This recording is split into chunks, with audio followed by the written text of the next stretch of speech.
जैसे मीराबाई पिछले जन्म जन्मांतर की पुण्यकर्मी प्राणी थे और काल उनको ऐसे स्थान पर पैदा कर देता है कि उनकी भक्ति कोई कर्ण ना दे। वो कैसे ठाकुरों के घर जन्म दे दिया। और राजस्थान के ठाकुर उस समय अपने आप को खुदा से नीचे नहीं मानते थे, अपनी बहन बेटियों को पर्दे में रखते थे, एक परंपरा थी उनकी। और स्वयं सब खेतों में या कहीं भी काम करना होता स्वयं करते थे। पशुओं का गोबर भी उठाकर बाहर कुर्डियों पर स्वयं डाला करते थे। अपनी बहन बेटियों को पर्दे में रखा करते, बाहर नहीं जाने देते थे। और कोई जाति थी तो उसको कलंकित माना जाता था, बहिष्कार करते थे, उसका बहुत विरोध करते थे, उसका बुरा हाल कर देते थे, यहां तक कि उसको मार भी देते थे।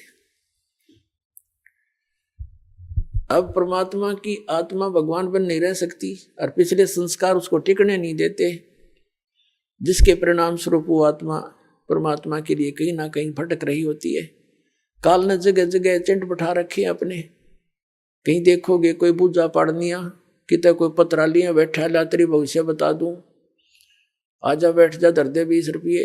फिर ये नकली संत, ये पंथ बना रखे नेरे, ये सारे एजेंट काल ने छोड़ रखे मिसगाइड करने के लिए। एक दयालु दाता हमारा पिता विधाता है, कबीर भगवान वो स्वयं आता है। वो जब ज्ञान देने लगता है तो विरोधी लोग असंख्य होते हैं। वो नकली संतों की जिनकी रोजी रोटियां बंद होने की संभावना हो जाती है, वो जनता को भड़का देते थे। हमें अपने पिता का विरोधी बना देते थे, अपने स्वार्थवश वो नकली, जिस कारण से वो खामियाना अभी तक हम भर रहे हैं, भोग रहे हैं। तो पुण्यात्मा मीराबाई की कसक बहुत ज्यादा थी भगवान में। उसकी माँ भी धार्मिक थी। माता से उसने पता चला, श्री कृष्ण जी की मूर्ति बना करके वो उसके गुणों से परिचित होकर के भगवान श्री कृष्ण को अपना इष्ट रूप में मानकर पूजा करने लगी।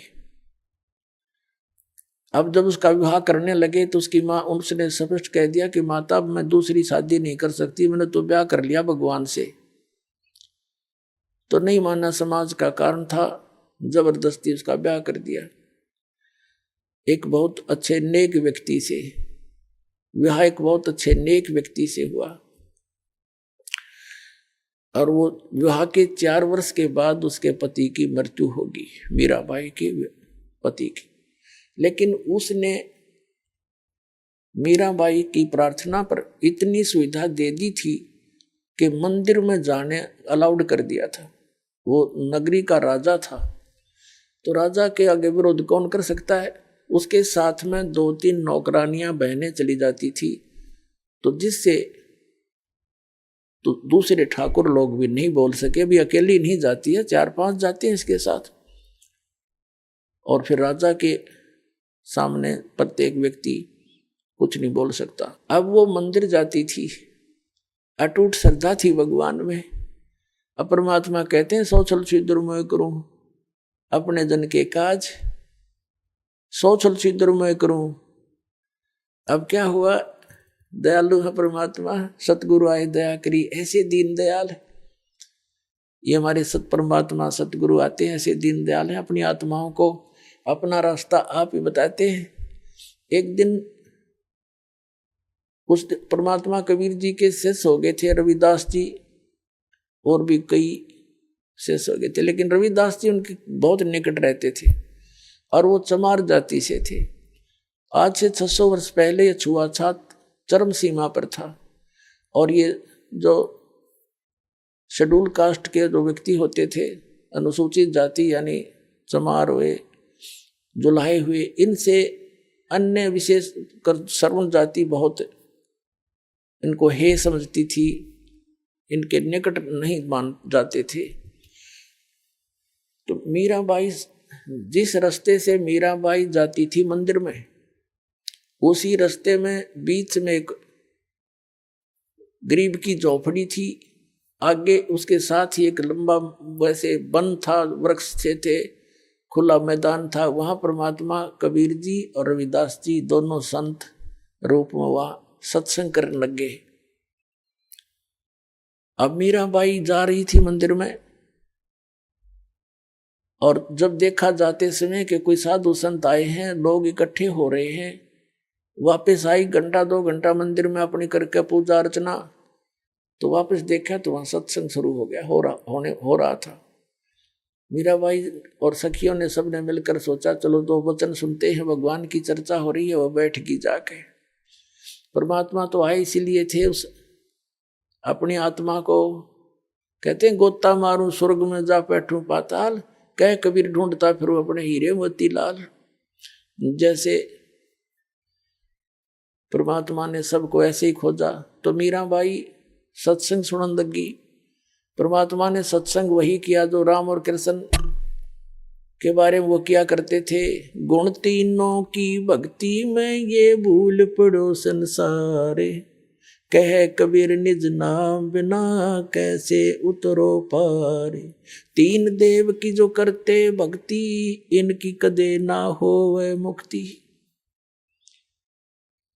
सारी कथा कहानी सुनाई भगवान ने। ब्रह्मा विष्णु महेश नासवान है, इनसे ऊपर कोई और परम शक्ति है, अपने को छुपा कर दाता बताया करते थे।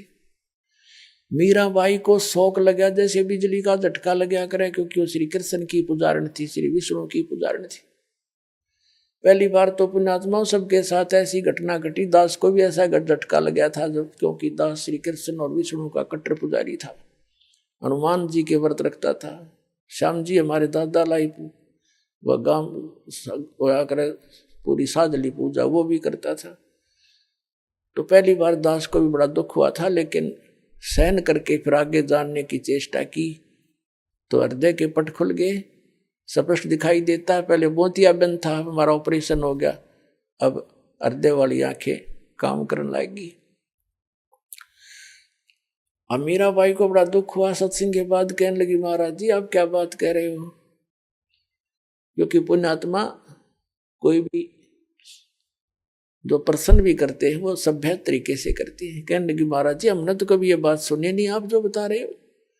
तब परमेश्वर ने कहा बेटी जो नहीं सुनी वही सुनाने आया हूं मैं। जो तुमने सुना है वो लोकवेद है, दंत कथाएं हैं।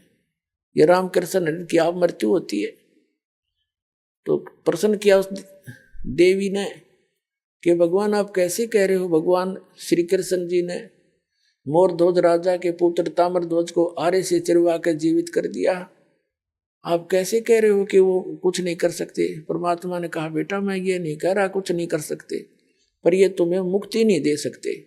फिर इनकी सामर्थ्य देख लो। मोरध्वज राजा का लड़का तो श्री कृष्ण ने जाके जीवित कर दिया, क्योंकि उसके सांस शेष थे, उसकी आयु शेष थी। इतना ये कर सकते हैं, ये तो एक जादूगर कर देता है, छोटे मोटे साधु संत कर देते हैं। लेकिन श्री कृष्ण जी जब कहाँ गई थी उनका वो सामर्थ्य, जब उनका सगा भांजा अभिमन्यु महाभारत के युद्ध में चक्रव्यूह में मारा गया था। सुभद्रा का पुत्र जो श्री कृष्ण की बहन थी सुभद्रा, श्री कृष्ण रो रहा था, 500 पांडव रो रहे थे, उनका कुल नाश हो रहा था, तो क्यों नहीं जीवित किया श्री कृष्ण जी ने अभिमन्यु को। अब सुन होगी। फिर पूछा उसने जी कारण क्या था, कि बेटी अभिमन्यु का प्रारब्ध इतना था, उसकी आयु शेष नहीं थी, और ताम्रध्वज की आयु शेष थी। उसने जाके दिखा दिया ड्रामा, तो सेम गिवा एकदम, क्योंकि मालिक के जो ज्ञान है ये सटीक उदाहरण है। वह घर चली गई तो कहने लगी जी, फिर उसने कहा परमात्मा से, फिर दूसरा प्रश्न किया कि मुझे भगवान कृष्ण साक्षात दर्शन देते हैं, मैं उनसे बातें भी करती हूं। परमात्मा ने कहा बेटी तू अपने कृष्ण जी तो पूछ लिए, ये देवता है, ये झूठ नहीं बोला करते, सच्ची बताओगे तेरे को। अब उसने तो रात में नींद आई नहीं, बहुत कसक होगी, तो उनको जैसा भी वो समय कभी प्रकट हुए, श्री कृष्ण जी से पूछा भगवान आप तो सतोगुण भगवान हैं, आप तो झूठ बोला ही नहीं करते। मैंने ऐसे ऐसे संतों का सत्संग सुना है, मेरे बात जची नहीं उनकी, क्या आपसे भी कोई ऊपर शक्ति है। तो श्री कृष्ण जी ने कहा मीरा वो शक्ति है, लेकिन वो हमने भी ना मिली, उसकी ट्राई करने की कोई यूज नहीं, हमने खूब सिर पटक लिया, वो देख उसका कोई अता पता नहीं लगता। अब वो उसको तो बड़ा झटका लगा कि वो संत कहते हैं हम उनको दिखा दें और उसका नाम दें, उसकी प्राप्ति करा दें। श्री कृष्ण जी ने इतना मान लिया कि वो है अवश्य। तो वह रात को नींद नहीं आया उस बेटी को। अगले दिन फिर पहुंच गई सत्संग में, वहीं बैठ गई। फिर सारी 2-3 दिन लगातार मालिक सत्संग करते रहे। फिर क्या हुआ, मीराबाई को प्रेरणा हुई कि भगवान मुझे उपदेश दे दो। परमात्मा ने कहा बेटा पहला काम है इस भक्ति मार्ग का प्रथम कदम गुरु होना चाहिए, सतगुरु हो, सच्चा ज्ञान वाला हो।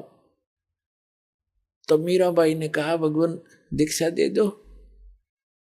अब परमात्मा ये देखना चाहते थे, यह ठाकुरों की लड़की, इसमें भगवान की कितनी चाह है। ये परमात्मा को प्रमुख मानती है या समाज को, लोक लाज को। तब मीरा से कहा कि बेटी जाओ। परमात्मा ने कहा, पता था कि वो दीक्षा मांगेगी, इतना ज्ञान सुने बात तो पुण्यात्मा का कलेजा हल जाता है। रविदास जी से कह दिया कि तू मीराबाई को नाम दे दिए, प्रथम मंत्र मैंने तुझे बताया, केवल इस को देना, आगे तेरे को आदेश भी नहीं है। और मैं तेरे पास भेजूंगा जब यह दीक्षा लेना आवेगी, और तू इसकी परीक्षा लेना, तब देना इसको नाम। अब वह लड़की ने प्रार्थना की, परमात्मा ने कहा बेटी जाओ उसके पास, वो बैठा महात्मा, वो देंगे तुझे दीक्षा। वो तो गई वहां पर जहां संकेत मिल गया, जाकर बैठ गई, महाराज जी नाम दे दो, दीक्षा दे दो। रविदास जी कहने लगा बेटी बहन मैं हूं चमार जाति का और तू है ठाकरा की बेटी।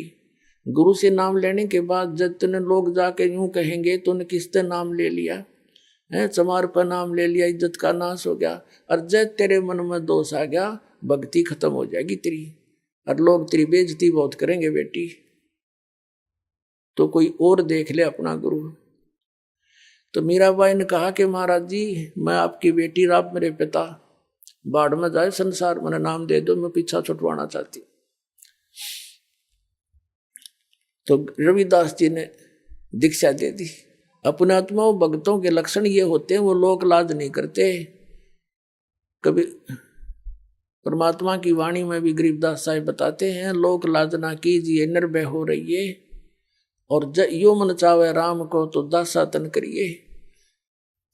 कहते हैं लोक लाज ना कीजिए निर्भय हो रहिए, जय मन चावे राम को दासा तन करिए। स्वान स्वरूप संसार है कुछ करसी नाही, शीश महल को देख करिए भौंक भौंक मर जाही। सत्संगी तजना सत्संगी संगना तज चितराम बसाही। नित्यानंद जी महाराज संत हुए हैं, उन्होंने कहा है कि लोक लाज मर्याद जगत की तरण जो तोड़ बगावे।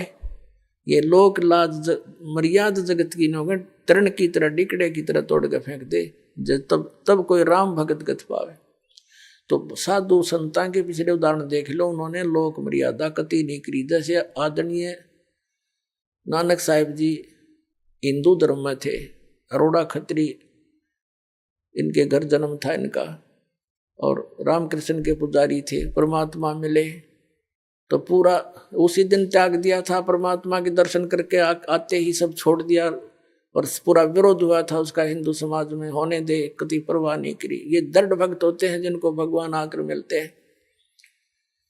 तो मीराबाई ने कहा भगवान मुझे नाम दे दो, आप मेरे पिता, मैं आपकी बेटी, कुछ हो मेरे साथ वो संघर्ष, आप मेरे साथ रहोगे, मैं आप झेलूंगी सब कष्टों को, पर परमात्मा के लिए मैं कुछ भी कर सकती हूँ। अब प्रथम मंत्र दे दिया रविदास जी ने, और फिर जैसे महीने में 20 दिन में फिर आने लगे सत्संग करने। तो सत्संग उस दिन तो भगत पर पक्के आते हैं। सत्संग विशेषकर परमात्मा रात्रि में भी करते थे और दिन में भी करते थे। दिन में कम, रात्रि में ज्यादा करने लगे, क्योंकि दिन में काम नहीं न समय नहीं मिलता भक्तों को, व्यक्तियों को। रात्रि तो अपनी ही होती है, अपने ही समय नींद से समय निकाल लेते हैं। अब पहले तो वो दिन में मंदिर में जाती थी, अब रात्रि ने सत्संग में जान लागी दोनों टाइम, सुबह भी दिन में भी रात में भी। अब पहले तो उसका पति था, उसको साथ देता था, कोई बोलने वाला नहीं था। अब उसकी मृत्यु के बाद उसका देवर बन गया वहां का, उस नगरी का राजा।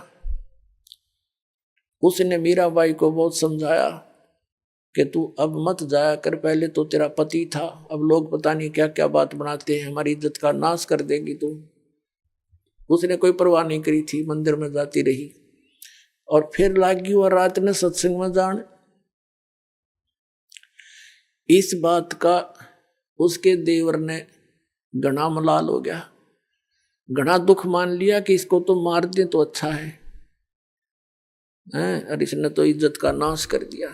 तो क्या किया उसने, क्या किया, एक दिन अपने पुत्र का जन्मदिन रख दिया, रिश्तेदार आए हुए थे, और एक किसी सपेरे से कहा कि ऐसा विषधर ला दे, ऐसा विषयर ला दे सर्प के डंक मारते मर जाए आदमी। उसने वैसा ही ला दिया, राजा का हुक्म था। और एक डिब्बे में बंद करके ऊपर लिख दिया 9 लखा हार। राजा ने एक बांदी से कहा, नौकरानी से, जाओ मीरा को दे दे, ये हार गले में पैर लेगी, सुंदर कपड़े पहन लेगी, रिश्तेदार आवेंगे। और ऐसे, क्योंकि वो तो ऐसी रहती थी बेचारी, उसने तो ना उड़ने पैरने की कोई परवाह नहीं रही थी, भगवान में कसक गनी लगी थी। तो उसने कहा कि ठीक से कपड़े पहन लेना, मेरी बेइज्जती ना करवाना, रिश्तेदार ने कहेंगे भाई रहा नहीं उसकी पत्नी को कैसे रखता है, और ये हार पहन लेगी। उसने सोचा था न्यू कि सर्प डस कर मर जाएगी, सर्प देगा डस, सारे रिश्तेदार होंगे, सब गवाह हो जाएंगे, सांप लड़ गया भाई हम भी वहीं थे, इसलिए मृत्यु होगी उसकी। इसने चाल तैयार चाली थी। अब वो नौकरानी ने जाकर दे दिया कि ले मीरा भाई, राजा ने बताया है इसमें एक हार है बहुत कीमती, इसको पहन लेना, और सुंदर कपड़े पहन ले, आज उनका लड़के का जन्मदिन है, दूर दूर के रिश्तेदार आए हुए। मीरा भाई बोली रख दे बेबे, पहन लूंगी। नानू का हाइबा पहन ले, अकमा पहन लूंगी, तो जा। वह चली गई। अब उसने खोला कि ना पैरूंगी तो यूं दुखी करेगा, इन बातों में तो कोई खास आंट भी नहीं मेरा भक्ति की, मेरे लिए तो माटी है, यू हार है, जो कुछ भी है, लेकिन यू बकवादी आदमी दुखी करेगा। तो उसने अपना धोए दाए कपड़े पहन के वो हार गले में पहन के बैठ गई कि जब वहां जाएंगे इकट्ठे में चली जाऊंगी, जहाँ इकट्ठा होना है पार्टी में। अब 5-7 मिनट के बाद वो आया, वो तो देख वो तो ये देखने आया था कि मर्गी होगी, वाई वाह के कह दूँ सांप लड़ गया, सांप लड़ गया, ये रहा, भागियो भागियो।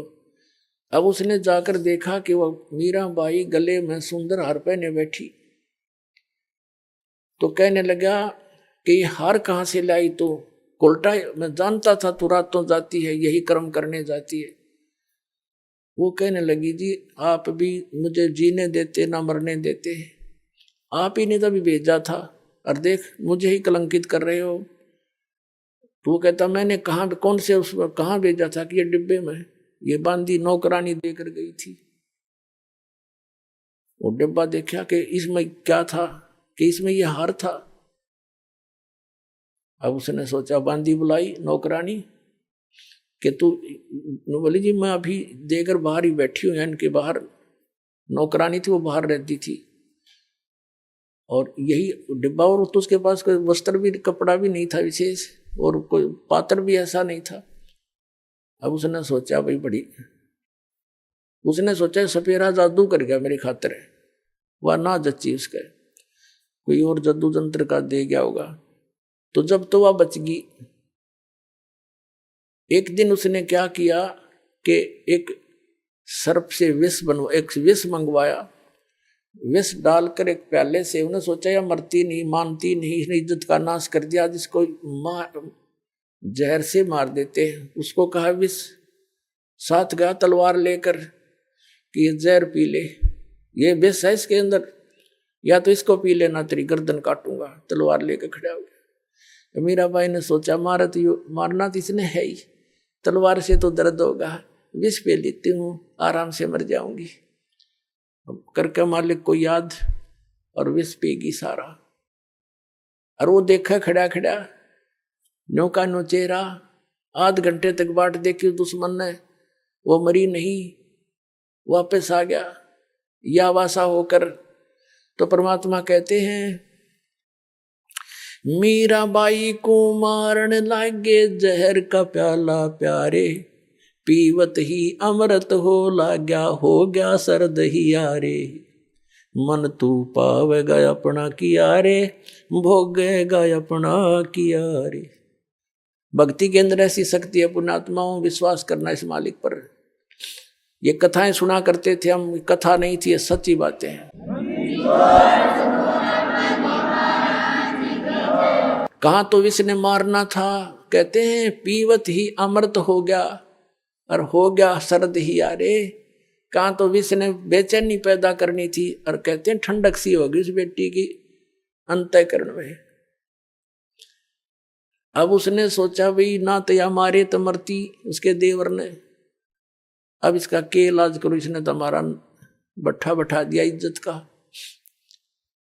उसने उसकी माँ बुला ली, मीराबाई की उससे कहा कि मौसी तू समझा दे इसने। और माँ की बात बेटी मान लिया करती है।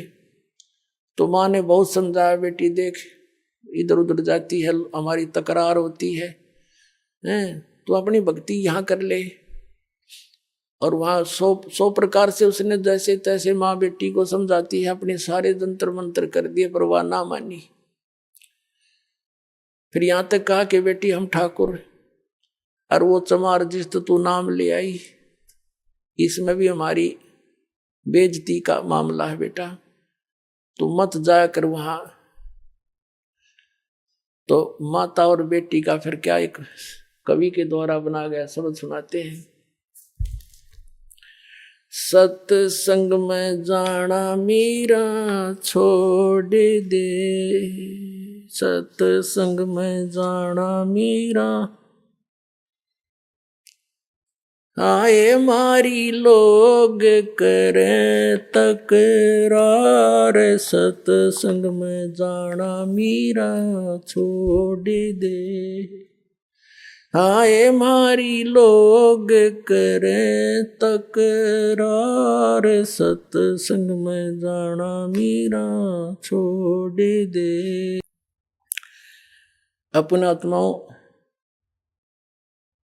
परमात्मा के पाने के लिए, परमात्मा के पाने के लिए सबसे बड़ी बंधन काल ने,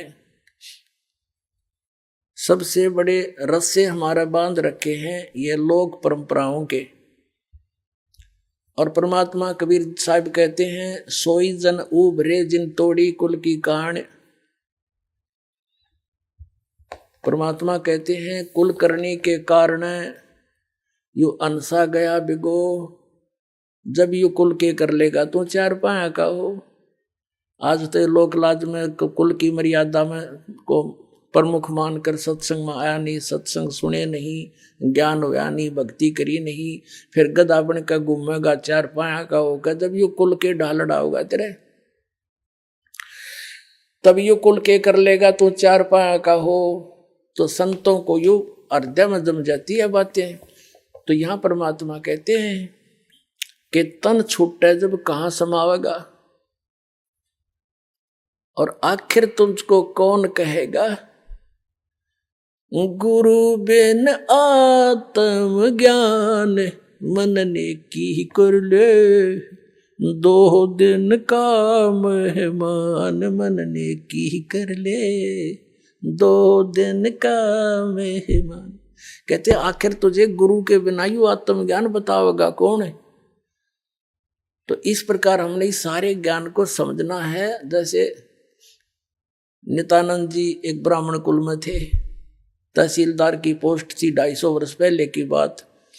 इसमें नारनौल के नवाब के यहाँ तहसीलदार की नौकरी करते थे। जब यू आत्मज्ञान हुआ, फिर परमात्म ज्ञान हुआ, नौकरी त्याग दी। पत्नी थी वो विरोध गणा करा करती, परमात्मा की ऐसी रजा हुई, उसकी मृत्यु होगी, और वैराग बन गया। जब इस ज्ञान से परिचित हुआ तब कहा था ब्राह्मण कुल में जन्म था। पहले तो 250 वर्ष पहले ब्राह्मण के घर जन्म होना ही एक बहुत बड़ी महान माना करते थे। और फिर तहसीलदार की पोस्ट, आज तो मंत्री की कोई ना इतनी कीमत जितनी उस समय तहसीलदार की होती थी। और दोनों को बद के गढ़ भगवान से दूर कर, कहते हैं कबीर साहब कहते हैं, सुख के माथे पत्थर पड़ो जिसते नाम हर देते जा, और बलिहारी उस दुख के जो पल पल नाम रटावे। परमात्मा कबीर जी कहते हैं आग लगो ऐसे सुख के जो भगवान से दूर करे, हे परमात्मा ऐसा दुख भी दिए रखना तेरी याद बनी रहे। तो नित्यानंद ने कहा था जब वो ये ज्ञान हो गया, जब कहते हैं ब्राह्मण कुल में जन्म था मैं करता बहुत मरोड़, और गुरु गुमानी दास ने दिया कुबद गढ़ तोड़े। संत मिले उनको गुमानी दास नाम के, कहते कुबद का गढ़ तोड़ दिया। मान बढ़ाई है, ऊंची नीची जाति वाला अभिमान भेदभाव, कहते ये कुबद का गढ़ संत बिना नहीं टूटे। तो परमात्मा के बच्चे जो होते हैं उन्हीं को मिलते हैं जो दृढ़ होते हैं। मीराबाई दृढ़ भगत थी, सारा संसार एक तरफ। अपने आत्माओं मीराबाई ने देखा है रोज बकवाद करता है, ये कभी मारने की चेष्टा करता, घर त्याग कर चली गई, वृंदावन में रहने लगी। तो वहां परमात्मा फिर मिले जाकर उसको दूसरा रूप बनाकर, और ज्ञान से उसे पूछा, जैसे धर्मदास जी को मिले थे तब उस बेटी की फिर आंखें खोली, बेटा इससे आगे और भी नाम है, ये तो प्रथम मंत्र दिया है, इसके आगे सतनाम है, वो ग्रहण कर, उसको मैं दे सकता हूँ और किसी के पास नहीं है। तब मीराबाई ने परमात्मा कबीर जी से फिर मंत्र लिया, तब उसका कल्याण हुआ। बोलो सतगुरुदेव।